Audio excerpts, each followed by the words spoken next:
परिसरामध्ये एक विकास कामांना एक गती देण्यामध्ये श्रीमंत रामराजे साहेब आणि माननीय श्री आमदार दीपकराव चव्हाण यांच्या माध्यमातून विकास कामं अनेक मंजूर करण्यात आली होती. मध्यंतरी जे सत्तांतर झालं त्यानंतर बऱ्याचशा विकास कामांना त्या ठिकाणी स्टे देण्यात आला. त्यानंतर परत जे काही पुन्हा जे काही घडलं ते आपल्या सर्वांना त्याची कल्पना आहे. आदरणीय उपमुख्यमंत्री अजितदादा साहेबांनी एक निर्णय घेतला आणि त्या निर्णयाच्या मागे आपल्या भागातील विकास कामं व्हावीत एवढा दृष्टिकोन ठेवून आणि ही विकास कामं केवळ बांधकाम खात्याचीच नव्हे तर इतर खात्याची सुद्धा, विशेष करून तालुक्याचा पाण्याचा प्रश्न, नीरा देवगरचा प्रश्न मार्गी लागावा या दृष्टिकोनातून श्रीमंत रामराजे साहेबांनी काही निर्णय घेतला. त्या निर्णयाच्या बरोबर आमदार दीपकराव चव्हाण आणि आम्ही सर्वच केवळ विकास कामं व्हावीत हा दृष्टिकोन ठेवून विकास हा ध्यास एवढाच विषय घेऊन आम्ही त्यांच्या मागं जायचं ठरवलं. त्या संबंधाने सुद्धा अनेक बैठकी झाल्या आणि त्या सर्व बैठकींमधून जो काही निर्णय रामराजे साहेब घेतील त्या निर्णयाच्या मागे ठामपणे उभं राहण्याचा त्या ठिकाणी निर्णय घेण्यात आला.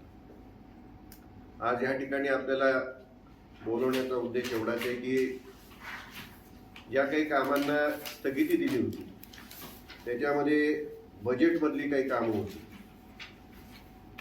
आणि ह्या बजेटचे कामं ही 2021-22चं बजेट होतं, त्यामधली कामं होती.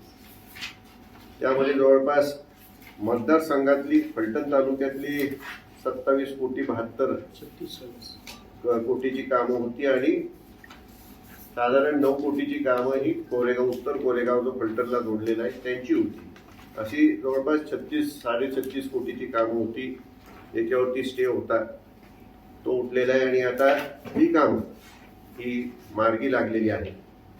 त्याचप्रमाणे सामाजिक न्याय विभागातली काही कामं होती त्याच्यावरती स्टे होता, तो सुद्धा त्या ठिकाणी उठलेला आहे आणि तोही मार्गी लागलेला आहे. ती जवळपास 5 कोटीची ती कामं होती. त्याचबरोबर ग्रामीण भागाच्या दृष्टिकोनातून 25-15 हेड खाली बरीचशी कामं फलटण तालुक्यातली होती. जवळपास 7.5 कोटीची ती कामं होती आणि त्या कामांवरही स्टे दिलेला होता, तो सुद्धा स्टे उठलाय आणि त्यामुळे ती सुद्धा कामं मार्गी लागणार आहेत.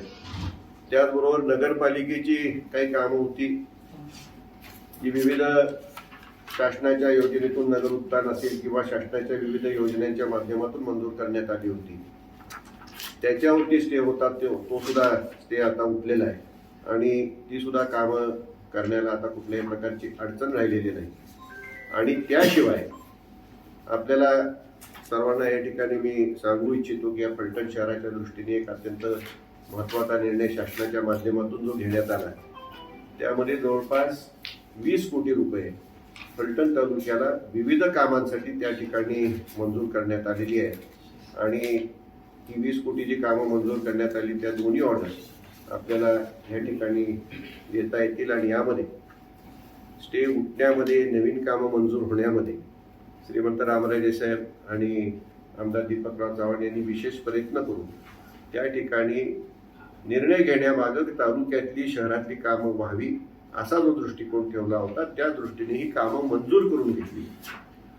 बजेटमध्ये मतदारसंघामध्ये जे पुरवणी बजेट झालं त्यामध्ये जवळपास 50 कोटीची कामं मंजूर झाली. फलटण तालुक्याला 34 कोटी आणि उर्वरित कामं ही कोरेगाव, जो आपला उत्तर भाग जोडलेला आहे कोरेगावचा, त्या भागासाठी मंजुरी देण्यात आली. म्हणजे अशा प्रकारची अनेक कामं आज त्या ठिकाणी शासनाच्या माध्यमातून श्रीमंत रामराजे साहेब आणि आमदार दीपकराव चव्हाण यांना मंजूर करण्यात यश मिळालेलं आहे.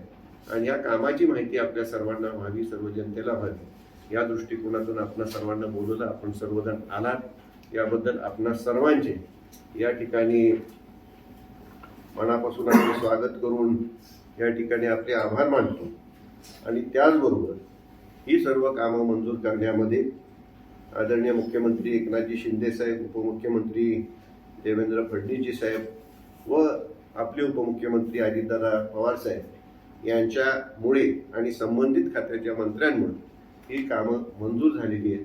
त्यांचे सुद्धा या ठिकाणी मी आभार मानू इच्छितो.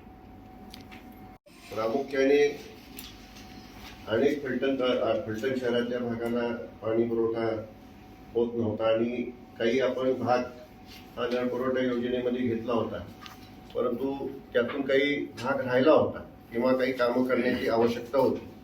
ती सुधारित जलकेंद्र गिरवी नाका ते मेन रायझिंग वेल ह्याच्याकरता जवळपास 2 कोटी त्या ठिकाणी मंजूर करून घेतलेले आहे. बाणगंगा नदीचा 10वा विधी पूल विकसित करण्याच्या दृष्टीने त्यावरही निधी खर्चित टाकलेला आहे.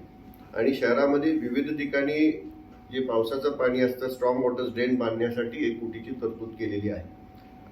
त्याचबरोबर मागचा जो स्टे होता आहे त्याच्यामध्ये शहरामध्ये CCTVs बसवण्याचा रामराजांचा त्याच्यामध्ये प्रामुख्याने प्रमुख ते काम घ्यावे अशा दृष्टीने आग्रह होता आणि तेही काम आता मार्गी लागण्याच्या दृष्टीने आता सुकर झालेलं आहे.